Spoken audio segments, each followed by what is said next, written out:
చూడు బ్రదర్, మీరు ఒక్కటి విషయం గమనించుకోవాలి. ఏ పార్టీ అయినా పార్టీలో ఉన్న లోపాలను ఖచ్చితంగా మాట్లాడుకుంటారు, సవరించుకుంటారు, ముందుకు పోతారు. కానీ మా పార్టీలో ఉన్న ఏ ఒక్క నాయకుడి మీదకి అవతలోడు దాడికి వస్తే ఖచ్చితంగా మేమందరం ఒకరికొకరు అండగా నిలబడి కాపాడుకుంటాం. అలా పెద్ద విశేషం ఏం లేదు. పార్టీలో ఉన్న కార్యకర్తల కోసం, వారి హక్కుల కోసం ఖచ్చితంగా మాట్లాడతాం. ఇంటర్నల్ గా పార్టీలో జరగాల్సినటువంటి మార్పులు చేర్పులు జరగాలని కోరుకుంటే మనలో పెద్ద తప్పు లేదు. అది జరగకపోతే పార్టీలు ముందుకు పోవడం కూడా ఉండదు.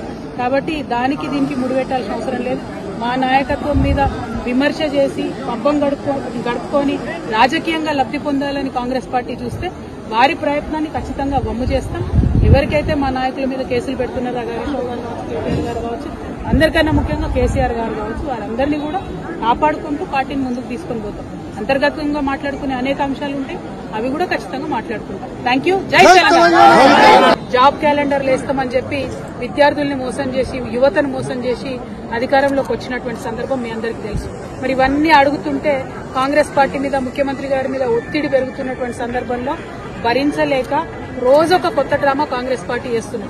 ఒకసారి కేసీఆర్ గారికి కాళేశ్వరం మీద నోటీసు, ఇంకొక రోజు హరీష్ రావు గారికి నోటీసు, ఇంకొక రోజు ఇంకొక సీనియర్ నాయకుడికి నోటీసు. ఇవాళ మరి కేటీఆర్ గారికి మరి నాకు తెలిసి ఇది 5వ 6వ నోటీసు ఇవ్వడం, ఒకటి నోటీసులు ఇచ్చిన ప్రతిసారి ప్రతి ఒక్కరు ఏదో ఒకటి మాట్లాడి మొత్తానికి ప్రజా సమస్యల నుంచి దృష్టి మరల్చాలే, వాళ్ళు పబ్బం గడుపుకోవాలని చూస్తున్నటువంటి సందర్భాన్ని మనం గమనిస్తున్నాం. నేను ఈ వైఖరిని తీవ్రంగా ఖండిస్తా ఉన్నాను. మేము ఎప్పుడో చెప్పినాం, నోటీసులు ఇస్తే పోతాం, జవాబిస్తాం, మేమేం తప్పు చేసింది లేదని మా పార్టీ తరఫు నుండి మా నాయకులందరూ కూడా అన్ని సందర్భాల్లో కూడా చెప్పినటువంటి విషయం మీ అందరికీ తెలిసిందే. అయినప్పటికీ ఇవాళ తెలంగాణ భవన్ కి తాళాలేసి మా కార్యకర్తలు ఎవరు బయటికి వెళ్లకుండా చేసినటువంటి సందర్భాన్ని మేము తీవ్రంగా ఖండిస్తున్నాం. మా కేటీఆర్ గారు మరి ఇవాళ విచారణకు హాజరైన ముందే చెప్పినటువంటి విషయమే, హాజరైతామని. అందులో పెద్ద విశేషం ఏం లేదు, హాజరైతాం, విచారణకు సహకరిస్తామని కూడా చెప్పినాం. ఇవాళ తను అక్కడ ఉండగా ఇవాళ భవన్ లో మరి తాళం వేయడం అన్నది నిజంగా కూడా దుర్మార్గం. మేము ఎప్పుడైనా కూడా ప్రజల పక్షానే నిలబడ్డాం, ప్రజల కోసమే పనిచేసినాం.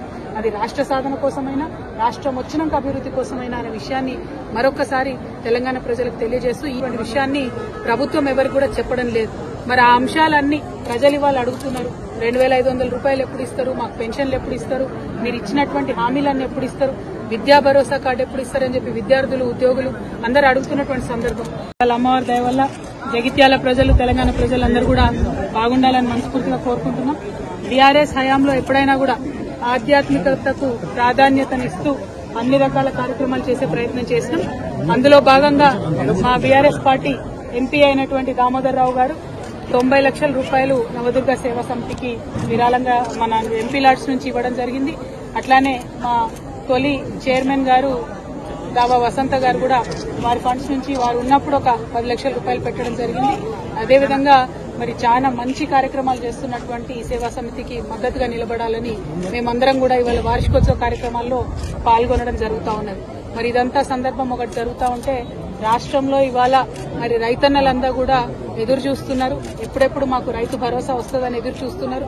ఈ కాంగ్రెస్ ప్రభుత్వం వచ్చినప్పటి నుంచి కేవలం ఒక్కసారి రైతు భరోసా ఇచ్చిరు తప్పితే ఇంకా ఎప్పుడు కూడా ఇచ్చినటువంటి దాఖలాలు లేవు. నిన్నగాక మొన్న ఒకసారి ఇస్తున్నామని మాట ఇచ్చిండ్రు, కానీ కేవలం 60% మందికి, అంటే 3 ఎకరాల వరకు మాత్రమే ఇప్పటివరకు ఇవ్వడం జరిగింది. మరి 3 ఎకరాల వాళ్ళకే ఇస్తారా, ఆ పైన ఇస్తారా, ఇయ్యరా, ఇస్తే ఎప్పుడు ఇస్తారు? మరి పోయిన సీజన్ లో పెండింగ్ పడ్డ వాళ్లకు ఈ సీజన్ లో ఆ బకాయిలను ఇస్తారా? మరి ఈ సీజన్ లోనన్నా కరెక్ట్ గా 100% మరి రైతు బంధు ఇస్తారా అనేటువంటి ప్రభుత్వం ఈ యొక్క వైఖరిని మానుకోవాలి, డైవర్షన్ పాలిటిక్స్ మానుకోవాలని చెప్పి మేము డిమాండ్ చేస్తా ఉన్నాం. జై తెలంగాణ. చూడు బ్రదర్, ఇది